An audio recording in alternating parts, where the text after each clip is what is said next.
And we start with Maui conditions as it continues to reel the people there after the devastating wildfire, and the death toll continues to climb. One of the challenges recovery crews are facing, air quality. 2 News reporter Seth Bird talked to a local doctor about how tough breathing can be when smoke and chemicals come into the mix. Seth?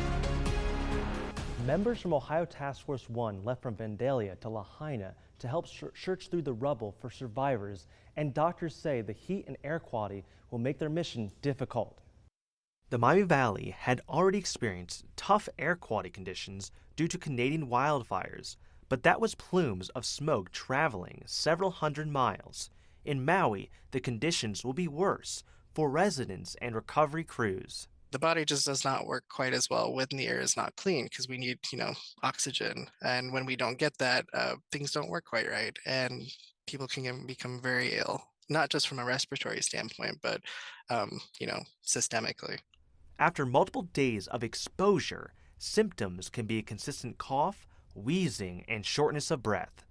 Ahmed says if you are in the areas with poor air quality, you might need to adjust your day-to-day activities. I actually have a cousin who's in Maui right now on vacation. And so I'm sure he's had to modify, not only his trip, but, how he is living there right now. So people with chronic health issues like asthma or sensitive respiratory tracts are usually the most at risk when facing poor air quality. But even people who are extremely healthy can be affected, which could lead to long-term health issues. Ultimately develop into something that could turn into cancer down the line. For many, it could lead to, respiratory infections. It puts them at risk for infections that they would not normally be, at risk for. Ahmed says the best way to make sure you're breathing in safe air is to look up the latest air quality numbers on government websites, including the EPA's airnow.gov.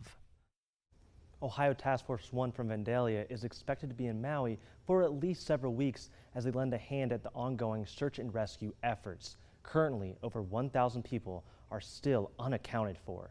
In studio, Seth Bird, 2 News.